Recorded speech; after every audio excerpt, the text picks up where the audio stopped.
The best music and information. Kardopa. Radio adalah media pemersatu bangsa. Ayo dengar radio, satu suara berjuta telinga. Saya Joko Widodo, Presiden Republik Indonesia. Kami teman Anda. Kardopa Radio FM. Satu untuk tetap jadi nomor satu. Talk Radio Medan.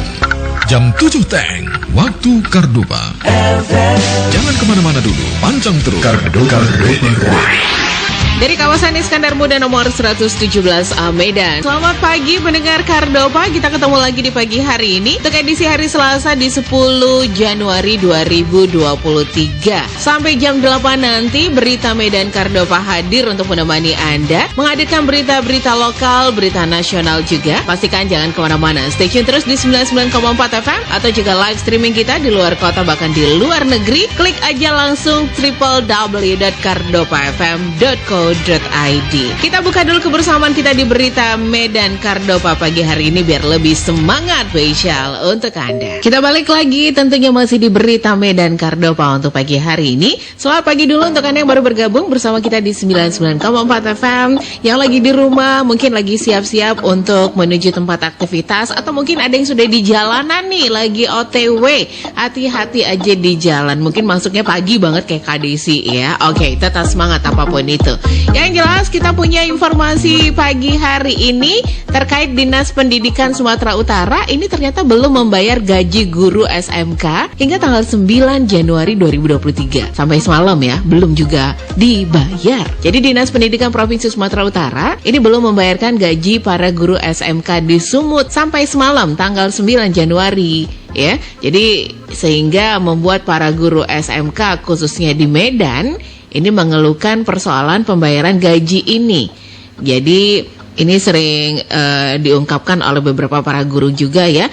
Ternyata hal serupa sering terjadi setiap awal tahun atau bulan Januari.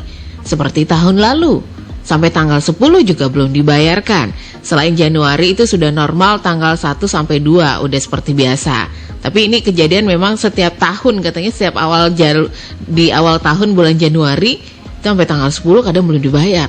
Tapi kalau bulan kedua, 3, 4, 1 tanggal 2 itu udah selesai pembayarannya gitu ya. Guru SMK ini mengatakan kalau mereka ini sudah mencoba menanyakan persoalan keterlambatan gaji kepada rekannya sesama guru juga di sekolah. Jawaban yang sama didapatkan karena masih di awal tahun katanya. Kalau ditanya ke kawan-kawan lainnya, itu jawabannya sama. Biasa itu bang, awal tahun gitu. Awal tahun itu kenapa selalu jadi masalah? Ini pertanyaannya. Sementara kalau bulan-bulan lainnya udah oke, udah bagus. Tapi kalau di awal tahun, selalu jawaban teman-teman yang biasa, awal tahun gitu. Oh, ini what's wrong? Ada apa dengan awal tahun? Kalau dibandingkan persoalan gaji ini dengan kenapa Pemko Medan bisa membayar gaji guru tepat waktu, sedangkan Pemprov Sumut tidak bisa melakukannya. Kalau ini nggak dikoreksi dan berkelanjutan, poinnya di situ. Kalau misalnya di bawah tanggal 5 masih maklum, ini udah sampai tanggal 9. Nggak tahu hari ini gimana penyelesaiannya tanggal 10 ya. Sedangkan yang sudah pensiun aja gajinya tanggal 6 itu udah keluar. Masa yang lagi aktif lebih lama dari yang pensiun, kan nggak cocok gitu kan ya. Kalau menurut Kadis Pendidikan Sumut, saat dikonfirmasi ini belum memberikan komentar mengenai keterlambatan pembayaran gaji guru sampai tanggal 9 Januari ini ya. Hingga saat ini itu belum ada keterangan dari Dinas Pendidikan Sumatera Utara. Belum ada keterangan yang pasti gitu.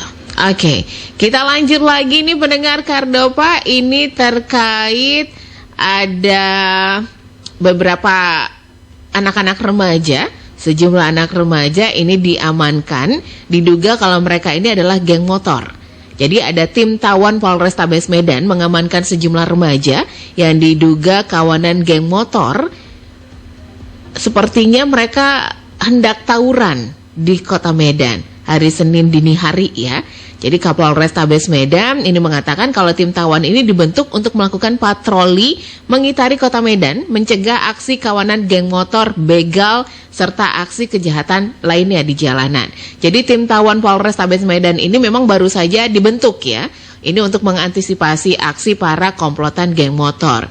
Tim Tawon ini juga melibatkan personel Polsek jajaran Polrestabes Medan. Jadi diungkapkan dari hasil patroli, tim Tawon Polrestabes Medan pada dini hari Senin dini hari ya, ada sejumlah remaja yang disinyalir geng motor hendak tawuran. Jadi sejumlah remaja yang diamankan ini masih dalam pemeriksaan saat ini. Sekali lagi tim Tawon Polrestabes Medan ini baru dibentuk ya. Ini untuk melakukan patroli di kota Medan untuk mempersempit ruang gerak para geng motor, begal, dan tindak kejahatan di jalanan lainnya.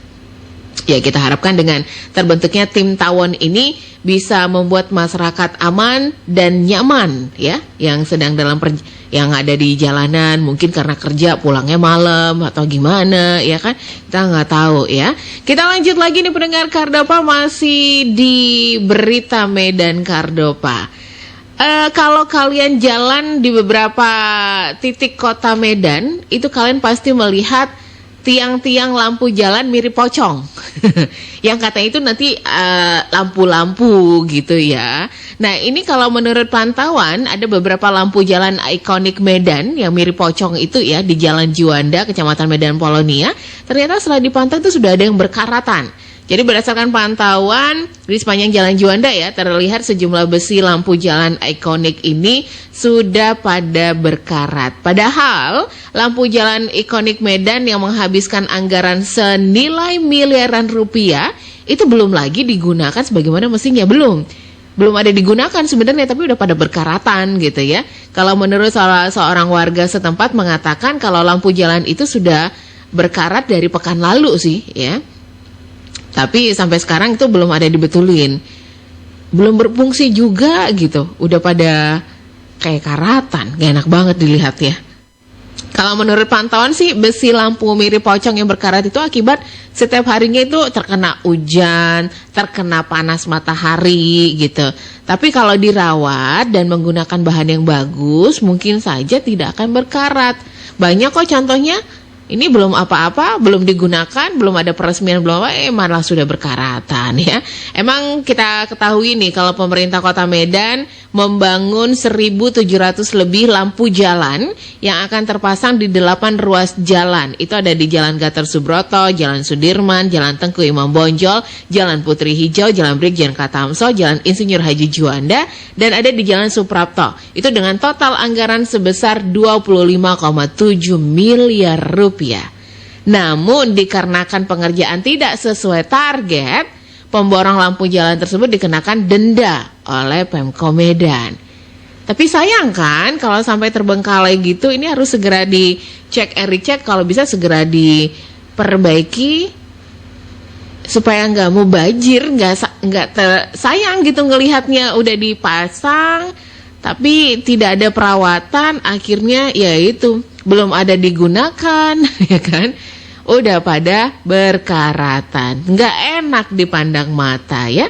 Tapi ini masih untuk penanganan lebih lanjut sih terkait pengerjaan lampu jalan ini, katanya sih pengerjaannya tidak sesuai target. Akhirnya pemborong lampu jalan ini dikenakan denda oleh Pemko Medan tentunya. Stay tuned. Yeah.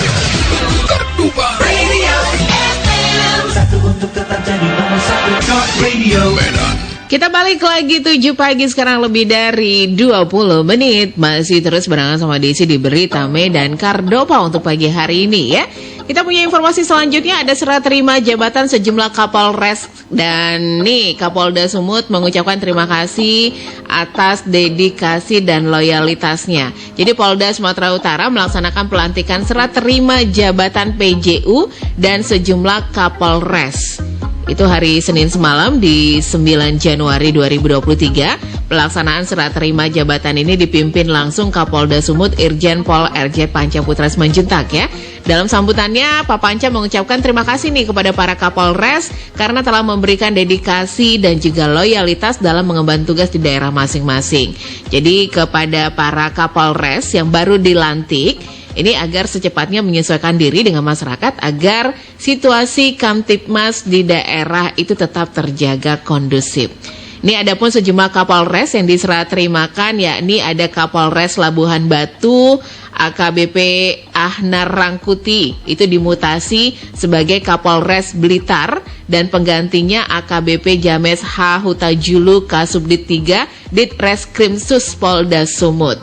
Kemudian ada Kapolres Pelabuhan Belawan, AKBP Faisal RH dimutasi sebagai Kapolres Langkat, menggantikan AKBP Danu Pamungkas Toto. Sedangkan AKBP Danu dimutasi sebagai Pamenslo Polri. Kemudian ada Kapolres Samosir, AKBP Joshua Tampu Bolon itu dipercaya menjabat sebagai Kapolres Pelabuhan Belawan.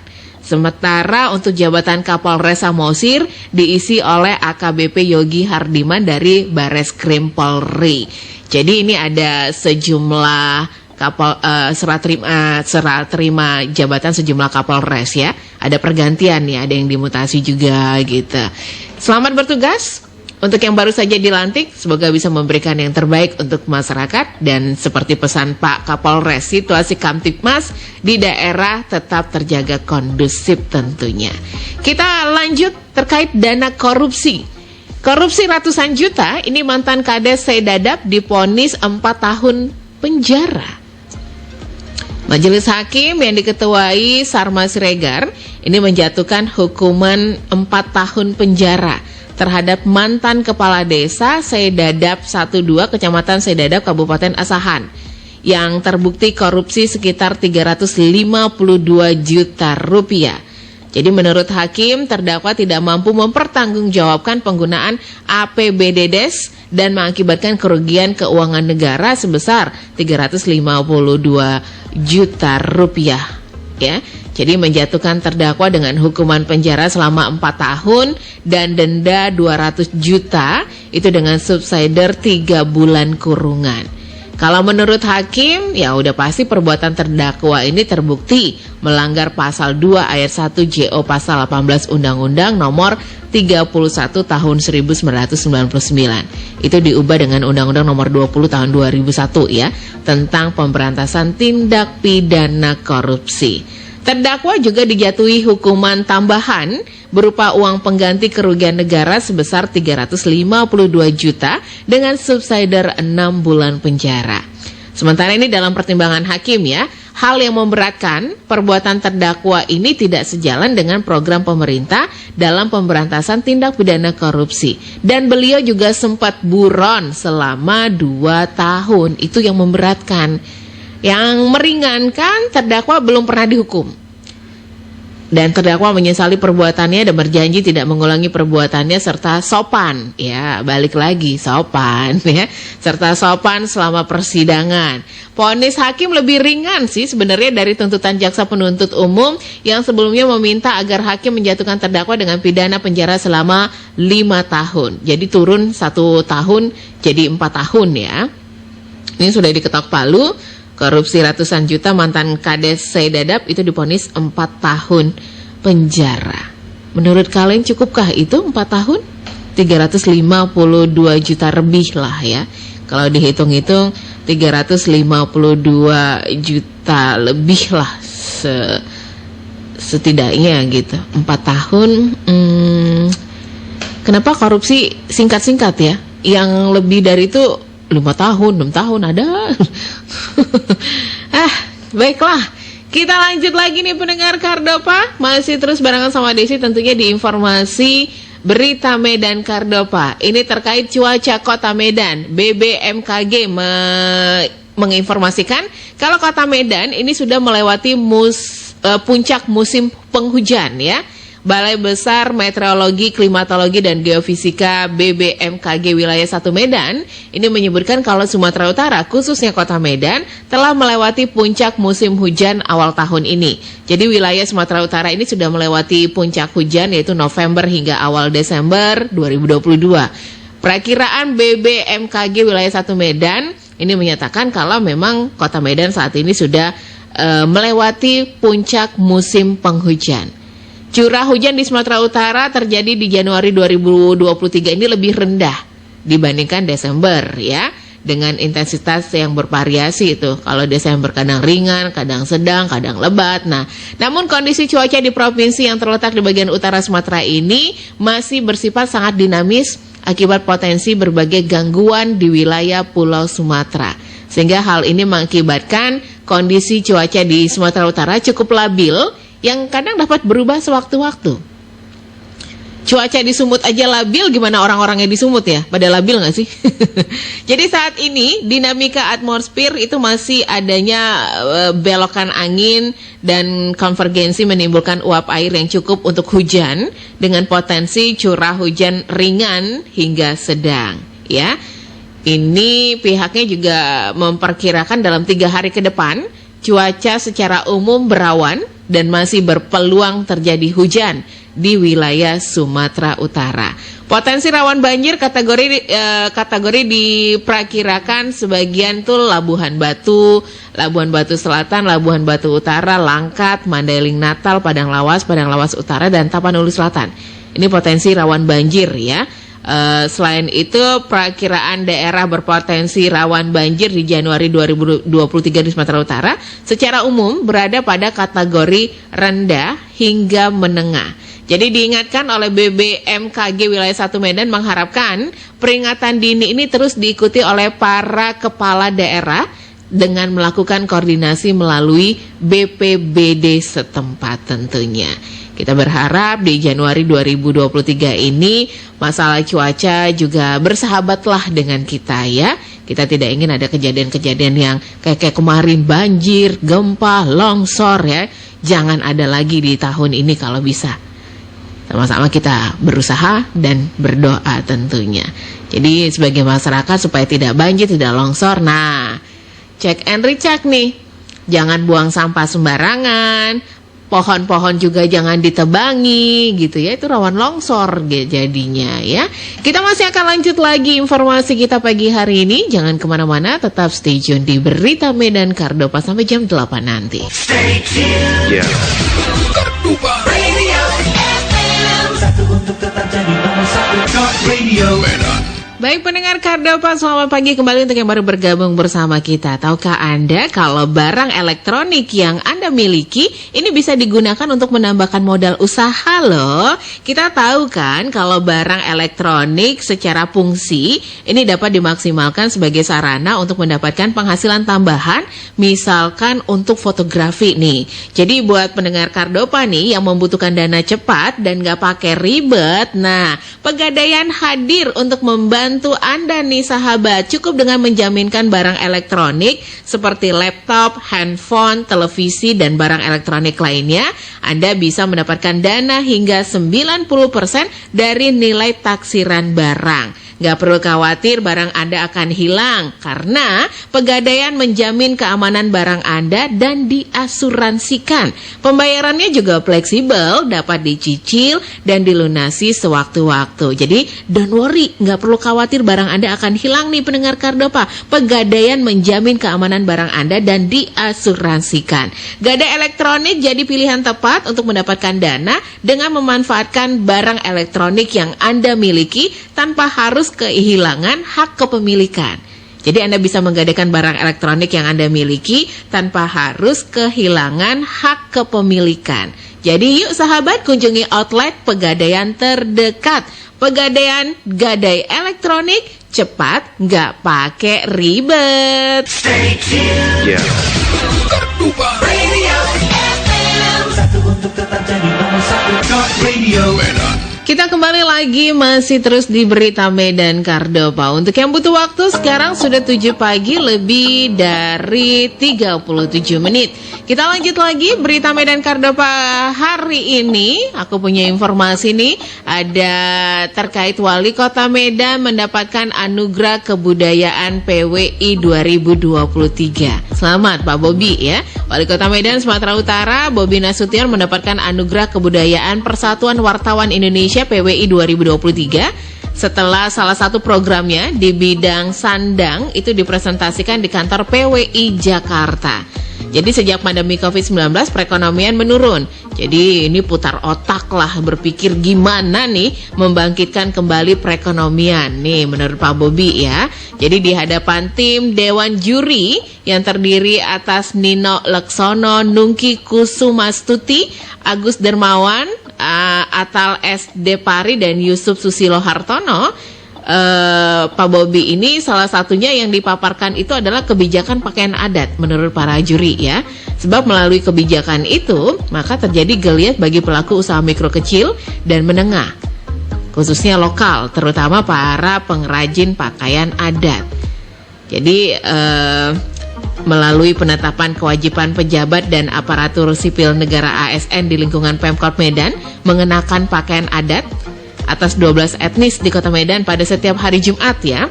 Nah, program ini sangat diapresiasi sekali oleh tim juri PWI Pusat, di mana anugerah kebudayaan PWI 2023 ini akan diserahkan di hadapan Presiden Joko Widodo saat Hari Pers Nasional nanti di Kota Medan pada tanggal 9 Februari mendatang.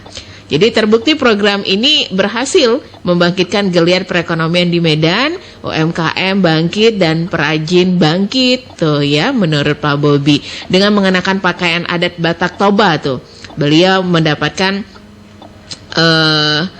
anugerah kebudayaan PWI 2023 di kantor PWI Jakarta. Selamat sekali lagi ya.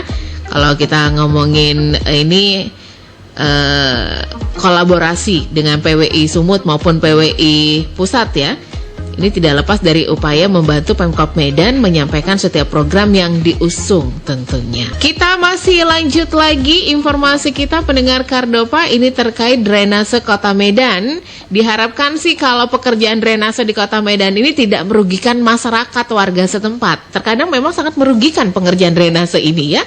Suka hati, kadang habis digali-gali, waduh, itu tanahnya nggak diberesin lagi. Nah, ini kalau menurut anggota DPRD Kota Medan menginginkan agar pekerjaan pembangunan berupa pemasangan drainase oleh pemerintah Kota Medan ini tidak merugikan warga setempat. Prinsipnya kita mendukung sih upaya Pemkot Medan untuk menuntaskan masalah banjir, tapi kita tidak ingin program ini malah merugikan warga ya. Menurut beliau nih anggota DPRD Kota Medan ini, Pemkot Medan melalui Dinas Sumber Daya Air, Bina Marga dan Bina Konstruksi ini telah melaksanakan program pembangunan drainase secara besar-besaran tahun lalu. Salah satu pekerjaan pembangunan berupa pemasangan drainase di kawasan Jalan STM, Kelurahan Sukamaju, Kecamatan Medan Johor, Kota Medan ya. Sejak tahun lalu tuh nggak kelar-kelar. Jadi data Dinas Pekerjaan Umum Kota Medan akhir 2022 itu menyebutkan telah membenahi sebanyak 65 titik infrastruktur drainase berupa pemasangan drainase beton berupa UDITS ya untuk mengatasi genangan banjir. Nih, setelah dijumpai masyarakat di sekitar Jalan STM, mereka mengaku sudah 3 bulan tidak bisa melakukan kegiatan ekonomi saat proyek drainase dikerjakan. Oleh karena itu, legislator ini sangat mengharapkan pengawasan pengerjaan proyek itu dilakukan langsung oleh Dinas Sumber Daya Air, Bina Marga, dan Bina Konstruksi Kota Medan agar tidak menimbulkan masalah. Nah, hal ini karena program pembangunan Pemkot Medan seharusnya tidak menciptakan masalah baru ya, terutama tidak terganggunya kegiatan ekonomi masyarakat sekitar. Selain itu, warga di Jalan STM juga menyampaikan kalau mereka tidak berusaha akibat proyek ini berlangsung. Mereka tidak bisa menjalankan usahanya, sehingga mereka kebingungan nih cari uang untuk makan, bayar sekolah, dan lainnya. Ada 3 kali putus listrik juga karena alat berat proyek ini, dan warga membayar sendiri untuk perbaikan listriknya. Waduh, kan merugikan. Kalau memang ada perbaikan drainase ya diharapkan tidak akan merugikan warga setempat. Kita lihat nih perbaikan drainase, pasang ini, pasang itu. Terus penggaliannya digali-gali aja, tanahnya berserakan. Kalau udah hujan banjir, becek tuh daerah rumahku kemarin tuh kayak gitu. Dan masyarakat sendiri juga yang benerin. Akhirnya nggak ngerti sih sistem kerja mereka gimana gitu. Gregetan juga kemarin. Kalau udah hujan, banjir, becek, tanah merah pula, apa nggak lengket. Baru cuci sepeda motor, udah macam dari lumpur. Lewat rumah kami. Sekarang udah selesai, dan itu juga masyarakat sekitarnya yang memberesin. Nggak tahu pekerjanya kemana. Buat silap ya kan ya. Jadi memang sangat diharapkan nih pekerjaan drainase Kota Medan ini seharusnya tidak merugikan warga. Kalau udah selesai digali sana gali sini buat diberesin gitu ya kan ya. Biar enak juga dipandang mata. Hasil kerjanya pasti kelihatan gitu. Ya kan? Ini buat kan tuh digali tuh. Di daerah rumah kami tuh paretnya tuh digali. Jadi kan jembatan-jembatan yang penghubung ke jalan kan putus semua kan. Nah, yang benerin juga masyarakatnya. Patungan loh kita kemarin untuk bangun antara jalan ke arah rumah gitu. Paret, di paret itu ada jembatannya gitu.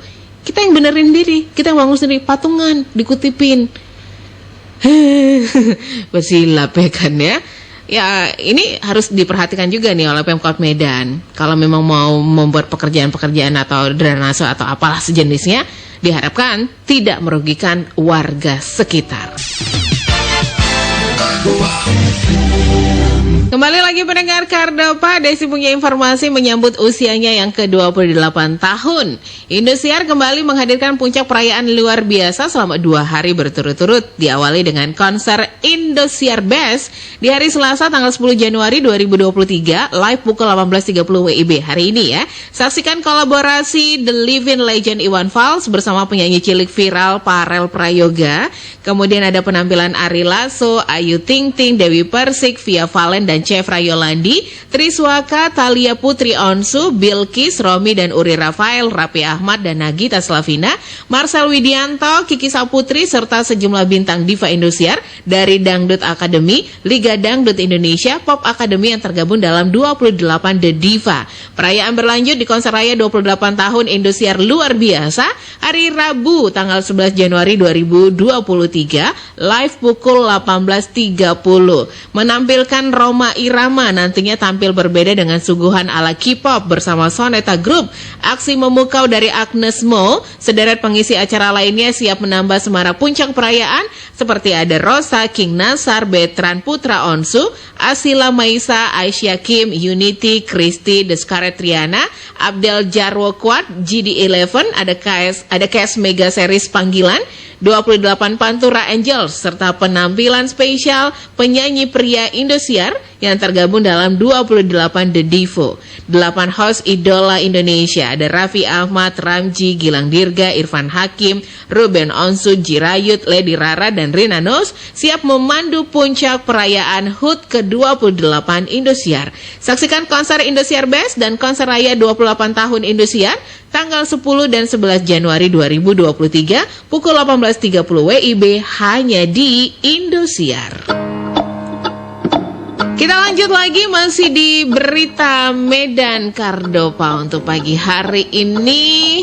Nih kita lanjut nih informasinya untuk soal LGBT. Kemarin kan Pak Bobi terang-terangan nih berbicara tentang penolakan LGBT di Kota Medan. Jadi MUI juga menghimbau jangan pernah memberikan ruang pada LGBT di Medan. Majelis Ulama Indonesia MUI Kota Medan Sumatera Utara menghimbau jangan memberikan ruang bagi pelaku lesbian, gay, biseksual, dan transgender yang ada di Kota Medan ya. Misalnya ruang mereka berekspresi, propaganda maupun kampanye terhadap paham LGBT di Kota Medan. Ini menurut Ketua MUI Kota Medan, Hasan Matsum ya. Sebab pelarangan LGBT di Kota Medan ini sejalan dengan program Pemkot Medan yang bertekad menjadikan kota yang berkah atau tambahan nilai kebaikan lewat jargon Medan Berkah. Kata berkah sendiri diambil itu dari Al-Quran ya, yang artinya sekiranya penduduk suatu negeri itu beriman dan bertakwa, pasti ini akan dilimpahkan kepada mereka berkah dari langit dan bumi. Jadi Wali Kota Medan kemarin sempat tegas menyatakan di malam pergantian tahun baru 2023 secara tegas melarang paham maupun perilaku penyuka sesama jenis LGBT di ibu kota Provinsi Sumatera Utara. Kalau kota Medan melegalkan praktek LGBT, maka hal ini bertentangan dengan keimanan dan ketakwaan sehingga bisa menjadi kontraproduktif jargon Medan Berkah. Pihaknya juga menghimbau masyarakat Kota Medan, khususnya orang tua nih ya, agar terus mengawasi perilaku anak-anaknya supaya terhindar dari perilaku penyuka sesama jenis. Jangan sampai nih anak-anak kita terlibat praktek atau komunitas-komunitas LGBT ini, karena ini sangat berbahaya bagi orientasi seksual dan masa depan mereka tentunya. Oke, kita masih lanjut lagi informasi kita pagi hari ini. Mantan Kepala Dinas Kepemudaan dan Olahraga Dispora Sumatera Utara, Tuatah Rahmajaya Saragi, ini melakukan serah terima jabatan sertijab ya, serah terima jabatan kepada Baharudin Siagian SHMH di kantor Dispora Sumut. Jadi ini hari Senin kemarin ada kegiatannya ya, selain mengucapkan selamat datang di lingkungan Dispora, Tuata juga mengamanahkan segenap tugas-tugas kedinasan untuk dapat diteruskan pejabat yang baru, itu Baharudin Siagian. Jadi Baharudin Siagian ini siap menjalankan amanah setelah dilantik menjadi Kadisporasu tentunya. Jadi kepada Pak Bahar diserah terimakan jabatan Kadisporasu kepada beliau ya, selama bertugas di lingkungan ini serta melanjutkan tugas-tugas kedinasan sepeninggalnya serah terima jabatan tadi ya. Oke. Ya. Jadi Pak Tuata juga menitipkan nih segenap pegawai di Dispora untuk dapat bekerja sama dengan meningkatkan kompetensi dengan baik ya. Diharapkan meraih prestasi. Pak Tuata juga meninggalkan banyak tugas lainnya yang harus dilanjutkan Kadisporasu yang baru yang berkenaan dengan olahraga dan kepemudaan. Sementara Kadisporasu yang baru nih, Pak Baharudin mengatakan optimis untuk dapat bekerja baik dan menjalin komunikasi kepada pegawai yang ada di Disporasu. Berbekal pengalaman pernah sebagai Kadisporasu, Bahar berkomitmen untuk dapat menyelesaikan pembangunan sarana tentunya untuk PON 2024 nanti. Ini adalah amanah yang harus dilaksanakan ya. Jadi seperti diketahui ini pendengar Kardopa, Pak Baharudin ini dilantik kembali oleh Gupsu sebagai Kadisporasu. Hal ini terkaitan persiapan Sumut sebagai tuan rumah PON 2024. Oke, ini serah terima jabatan hari Senin kemarin ya, yang dilakukan oleh Bapak Tuatah Rahmajaya Saragi kepada pejabat yang baru, Bapak Baharudin Siagian SHMH. Selamat bertugas buat Bapak sebagai Kadisporasu yang baru ya, yang ternyata beliau pernah menjabat hal yang sama dan saat ini dilantik kembali menjadi Kadisporasu. Selamat bertugas nih untuknya Pak Bahar tentunya.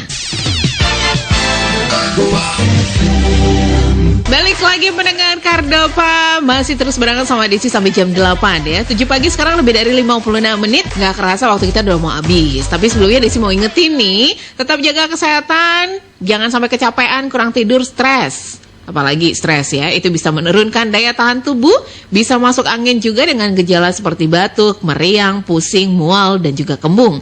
Tapi tenang, untuk mengatasinya kita punya solusinya, minum tolak angin. Penelitian ini membuktikan minum tolak angin 2 kali setiap hari mampu meningkatkan daya tahan tubuh. Tolak angin juga sudah lulus uji toksisitas sehingga tidak ada efek samping buat ginjal, liver, dan organ tubuh lainnya. Diproduksi oleh Sido Muncul nih yang sudah berpengalaman lebih dari 70 tahun dalam mengolah herbal. Setiap batch produksinya telah melalui quality control untuk memastikan kalau tolak angin bebas dari aflatoksin, logam berat, cemaran mikroba, pupuk dan pestisida, bebas etilen glikol dan dietilen glikol serta halal.